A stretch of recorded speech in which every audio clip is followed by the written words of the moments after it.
ఒక 100 మంది పైగానే ఉన్నారు, ఎవరు బయటికి రాలేదు, ఎవరిని చూపించలేదు ఎవరిని. కానీ హేమ ఒక్కటే హైప్ వచ్చింది ఈ ప్రాబ్లం వల్ల.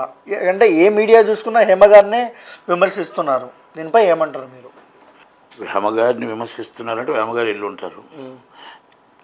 శ్రీకాంత్ గారు ఒక్కసారి ఆయన వీడియో పెట్టి ఇది నా ఇల్లు, నేను ఇక్కడే ఉన్నాను, దయచేసి నాకు గెడ్డం లేదు చూడండి, నేను అయినా కూడా మనిషిలాగా నా అలాగే ముక్కు పెట్టుకుంటూ ఉన్నాడు, అనుమానించడం తప్పలేదు, ఇదిగో ఇది నేను అక్కడికి వెళ్ళను అని చాలా క్లారిటీగా ఇచ్చాడు.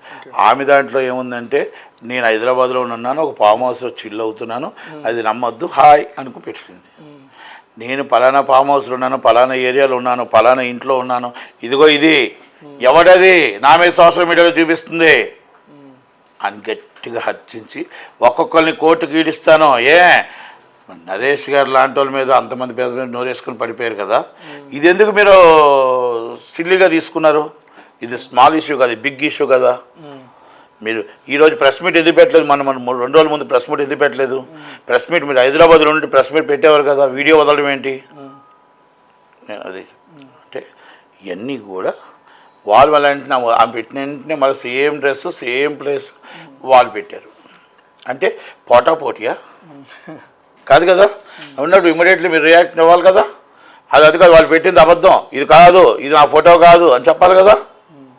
మళ్ళీ ఆమె ఏమేం చేసింది, బిర్యానీ చేస్తూ ఫోటో పెట్టింది. ఓకే, అది ఏం చేసినా ఆమె అంటే బయటకు వచ్చింది కాబట్టి మాట్లాడుతున్నాం, వేరేగైతే వ్యక్తిగత విషయం కనుక. సినిమా ఫీల్డ్లో ఆమె కూడా మా అసోసియేషన్కి ఒక కీలక పోస్ట్ చేసింది కనుక నేను ఇప్పుడు ఆ విషయం కోసం చెప్పాల్సి వస్తుంది. అంటే 10 మంది మన బాధ్యత, నేను జాయింట్ సెక్రటరీగా ఉన్నాను, కీలక పోస్టులు ఇంతకుముందు కూడా చేస్తున్నాను కాబట్టి ఇలాంటి వచ్చేటప్పుడు మనం 10 మందికి సమాధానం చెప్పేవాళ్ళు వాళ్ళు కదా, మనం ఇంకొకరితో చెప్పించుకోకూడదనే ఉద్దేశం తప్ప ఇంకోటి ఏం లేదు. ఓకే. అండ్ చూసారుగా ఫ్రెండ్స్, ప్రొడ్యూసర్ నెట్టికుమార్ గారు అయితే అండ్ రేవుపాటి హేమ గారిపై ఇలా అయితే స్పందించారనమాట. అండ్ సేమ్ టైం ఈ రేవుపాటి కరెక్టేనా, హేమ గారు చెప్పింది కరెక్టేనా, అండ్ మీ అమూల్యమైన సమయాన్ని కేటాయించి మాకైతే కామెంట్ సెక్షన్లో మీ అభిప్రాయాన్ని అయితే కామెంట్ తెలపనమాట.